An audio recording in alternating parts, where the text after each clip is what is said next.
welcome to this episode of Chain Conversations. My name is Laura McQueen and I'm the MD here at Leaders.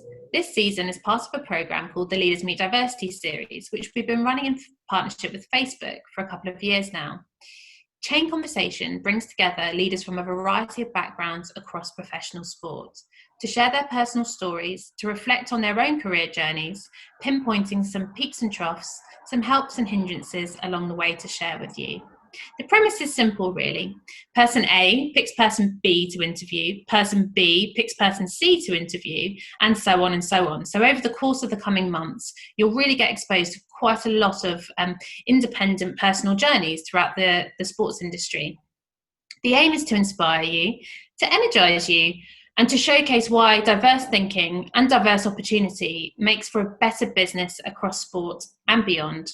I really hope you enjoy it and speak to you soon.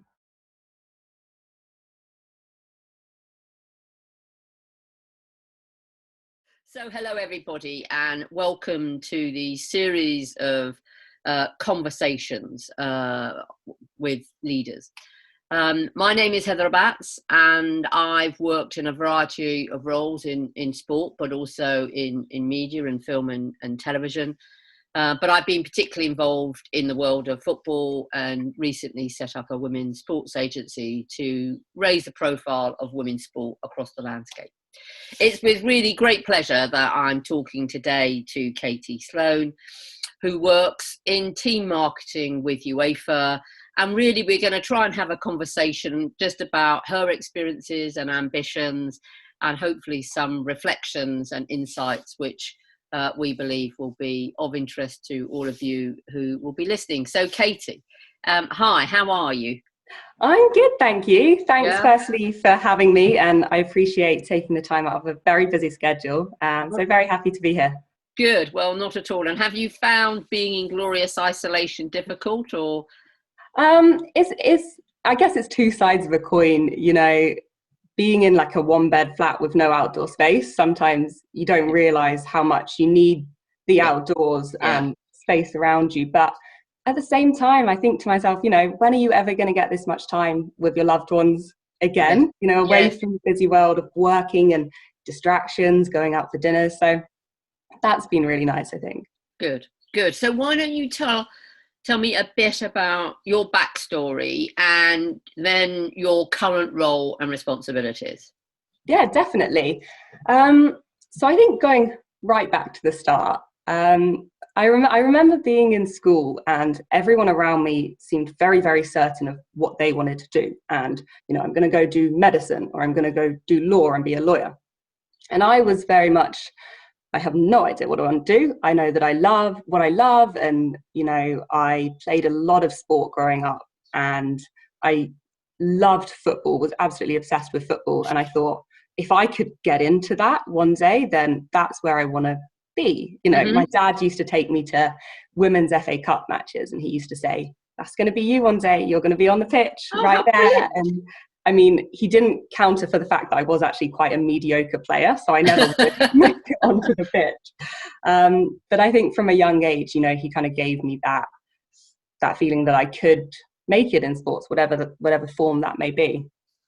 And then, having no idea what I wanted to do exactly, I went to university. I did English literature because it was what I was good at the time, and I thought, may as well. Yes. And then I spent 3 years at the Uni of Leeds. Absolutely loved it. Had a really, really great time. It's a great university, yeah. It is, and a great city. And I probably had a bit too much fun because I got to the end of that 3 years and was like, okay, I was probably supposed to work out what I'm doing next during that time. But what I had been doing a little bit was during my uni holidays, I'd been working with Lord David Blunkett. Oh, yes. In the House of Lords, which was just like so fascinating and so exciting. I think, you know, I'd been at university for my first year during the 2015 general election. So like you're around, you know, that's a great time to be at uni. You've got all that free debate and people around you. So I became very, very quickly interested in politics. And when I left university, I kind of saw that as quite a natural route. I suppose having done English as well, I took a lot of political modules. And I started looking around at political roles, be that parliamentary assistants or political consultancies. And then I had that classic freak out, because I think at that age you believe whatever path I set out on, that's where I have to stay and I can't move, which obviously with hindsight now, I really know, of course, that's not the case. You know, when you're 30, 40, 50, you can change a path. But at the time I was like, oh, I've kind of lost my way with, you know, I used to love sports and I thought that was always what I was going to do. So I thought to myself, let's put politics on hold for a sec. Let's try out sports. Let's do an internship or something and just see. And then at least I'll know what I want to do. So anyway, I found this internship with Wasserman, the marketing agency. And it was just a six-week internship within their research and insights department. Obviously, being an English grad, I probably definitely wasn't what they were looking for, but they took a bit of chance on me, luckily. And, you know, 6 weeks in, the internship turned into a full-time job, and that was kind of it for me. I was like, yeah, well, they're a great agency, yes. They really are. I worked with just the most fantastic people who right from the start were like, we see something in you, we want to develop you. And I think that helped me just know that this was kind of the career path for me. So I spent a really great kind of 18 months, 2 years there. And then I wasn't actually really looking to move, but I heard this role come up kind of through word of mouth at team marketing. And, you know, for me being football obsessed in the way I was, to hear of this role in, you know, working on the UEFA Champions League, that was just like the most exciting thing ever. So somehow managed to, long story short, convince them to hire me as well. And here I am a couple of years later working for them. So I work in their commercial affairs team, which essentially means that we manage the global tender process for the sale of media rights on behalf of UEFA. So for the UEFA Champions League, the Europa League, and the new Europa Conference League. Yeah. Okay. Well, that's really fantastic. And it's such a small world, because one of the first people I ever worked with was with David Blunkett. Oh, really? Yeah, a long time ago. And my husband was his policy advisor and worked very closely with him, and just a remarkable figure. Yeah. I also thought one of the things that really chimed with me is that sense of, I've got to decide what career I'm going to have and which box I'm going to belong to. And, you know, I was a lawyer, and then I've moved across a whole series of sectors. Yeah, and I think one of the points I always try and emphasize when I'm working with people at an earlier stage in their career is, you know, we're a long time in work. And therefore don't feel that because you've picked somewhere and you think 10 years later, I'm not sure I want to stay here, or my passion is somewhere else, that you can't move. So I think, you know, it's been great that you followed your passion, and that you are, you know, now obviously, you know, one of the greatest brands in terms of UEFA and the Champions League, which, you know, is a tournament that I've been very lucky to have been, you know, to some of the great finals, and it's just, you know, just absolutely brilliant. I mean, just great. And so, what would you say you want in terms of? Do you have a sense of what you'd like to do next? I mean, is it to move up in team? Do you want to go and run UEFA? What would you?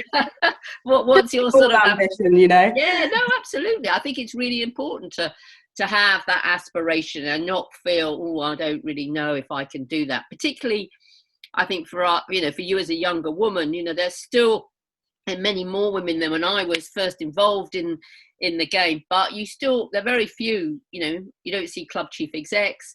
You don't, you know, if you look at the senior leadership, either in the club level or even at the, you know, federation level, you can count the women usually on one or two hands. So I'm just interested to know what your sort of ambitions are, really.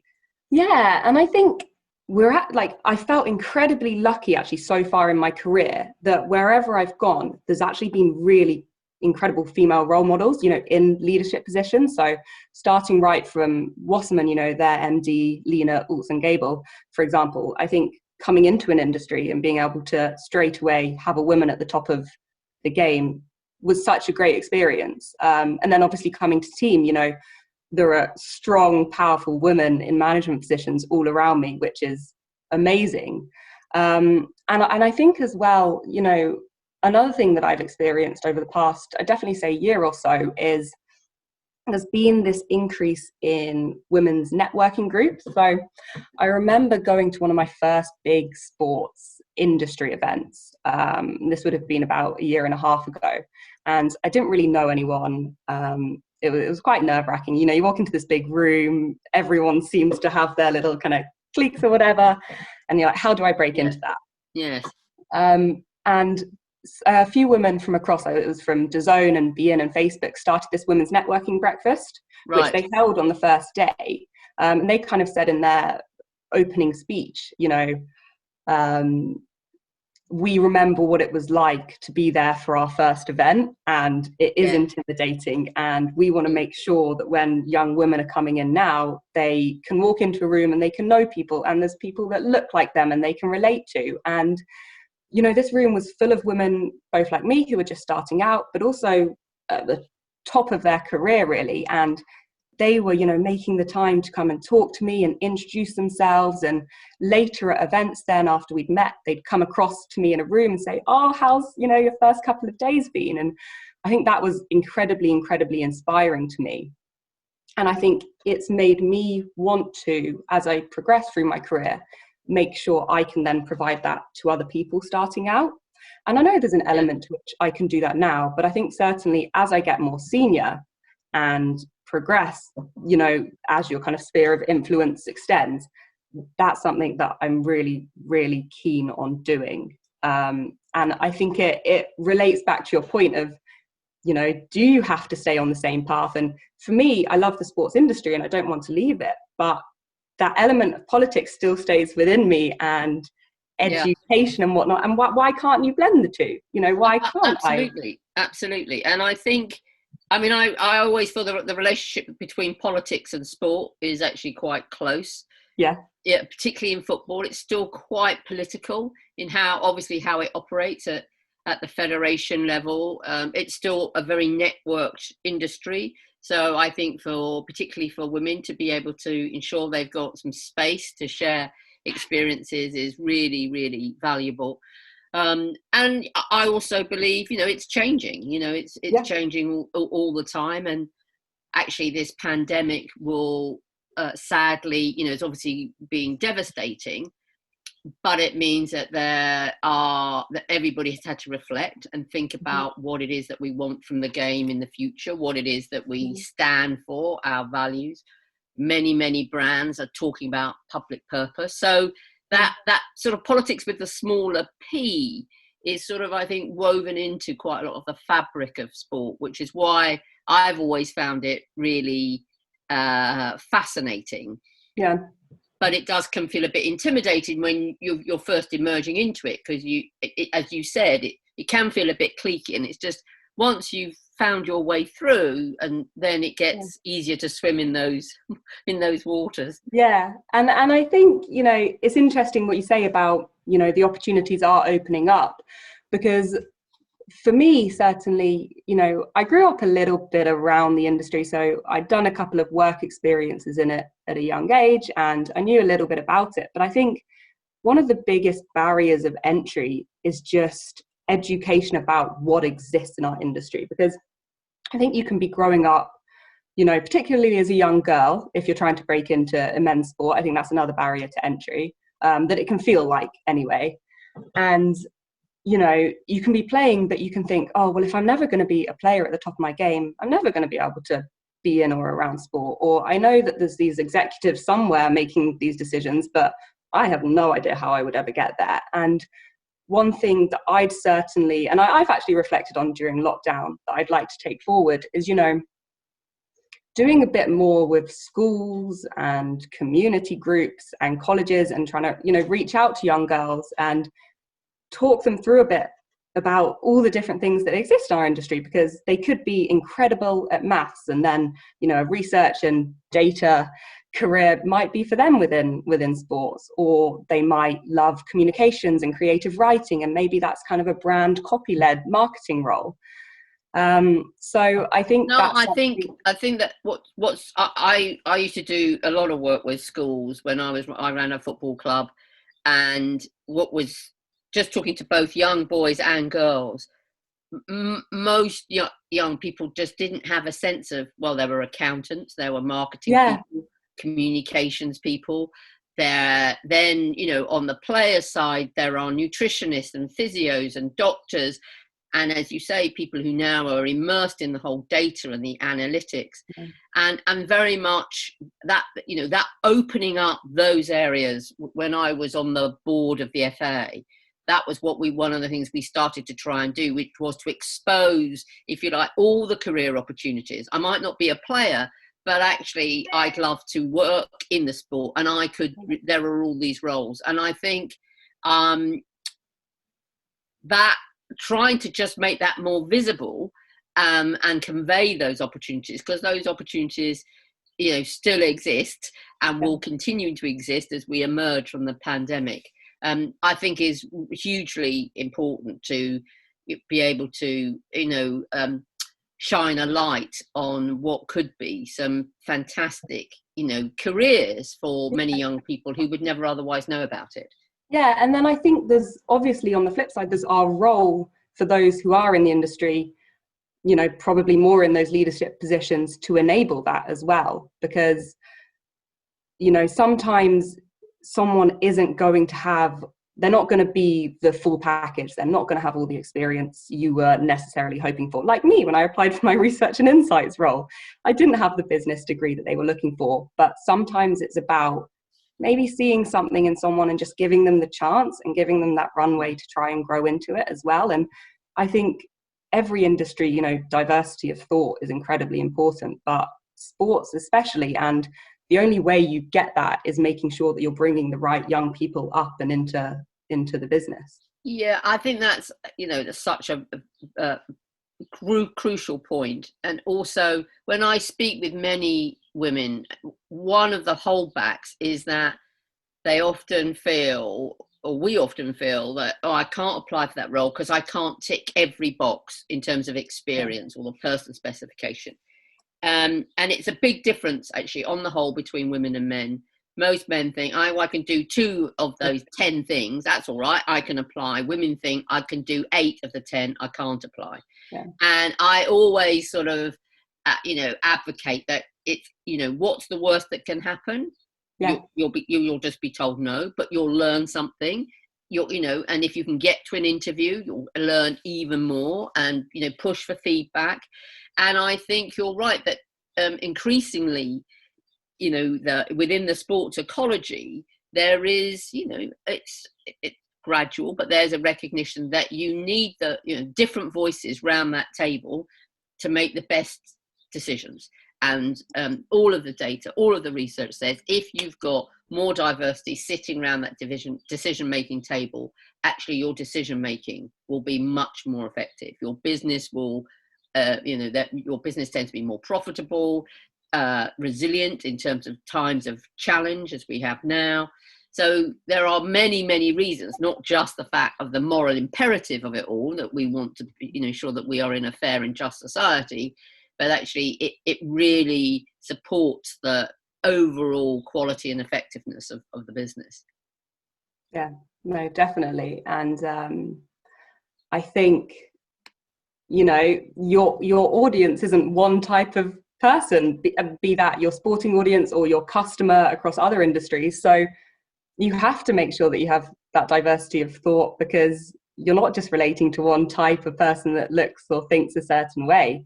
You have to try and relate to everyone. And of course, like you say, for profitability, you want to make sure you're relating to everyone. So it is incredibly important. Yeah. So what would, if in 5 years' time, if we were to have another conversation, do you know where you'd like to be? Very, very good question. To be honest, don't be shy. Don't be shy. Well, I think at the moment, to be honest, Heather, sometimes I'm thinking, I don't know where I'm going to be in 6 weeks, 6 months' time, let alone 5 years. I think that's the world that, for good or for bad, we're living in now. But I think, at this stage of my career, this is where you're really learning exponentially. You never stop learning, but I think when you're starting out, your first few years, that's when you're learning your craft, you're learning what you're interested in, you're learning what your own values are as well within your work. And I'm also very conscious that you never know where you're going to end up. You never know what challenges are going to come along the way or what opportunities. You know, if you'd have asked me 18 months ago if I'd have moved out to Switzerland to start this new role away from all of my kind of family and friends, I'd have been like, oh no, couldn't do that. But I did, and it's been an incredible opportunity, and I've loved every second of it. But I think for me, wherever I may be in terms of my actual career, I am extremely like keen on and certain that I will be doing more of that education piece around young girls. I know that even from my values now, that's really important to me, and I want to make sure that whatever role I do carve out, that's a kind of key fundamental piece of it, be that slightly more in my extracurricular time around work. And I think I never had a plan. People ask me, do you have a plan? Absolutely not. I went and did things. I thought, well, that sounds interesting, or I'd like to do that. Or people say that's an impossible job. I go, right, let me get my head on. I think your point about learning is crucial. You know, for me, learning is a journey of a lifetime. All of the things that I do is because I think I'm gonna be able to learn, and just staying open to that, I think, is fundamental, and that enables you to spot those opportunities and be more flexible. And being flexible and fleet of foot are attributes that are going to be even more important as we go forward. And if we were just looking at women and young girls, and the area that I spend a lot of time in, as we try and bring women's sport and not to lose the momentum that we had before the pandemic, we know that it's of huge importance to young girls, being able to see women playing sport and being successful and participating themselves, even if they never become professionals, what it gives you in terms of self-esteem and confidence and knowing what it's like to work in teams. So I think doing some of that work that you've just been mentioning is hugely valuable. And I've always combined with my executive career doing something else, you know, so whether it's doing some work with a voluntary organisation or a charity or with education. So where you can and when you have the time to explore that, then I think you should definitely go for that. So I just want to thank you, Katie, for today. It's been a really great to meet you, and it really fills my heart with joy when I meet young women such as yourself, because you can see that new generation coming through. And you know, when I was first in sport, you just didn't have any of that, and so it's brilliant that you have that voice and you share it with other women. So I wish you all the well in your career, and I'll follow it. And thank you very much for today. Thanks a lot. Thank you Take so care much. And you stay too. safe. Thanks, Heather.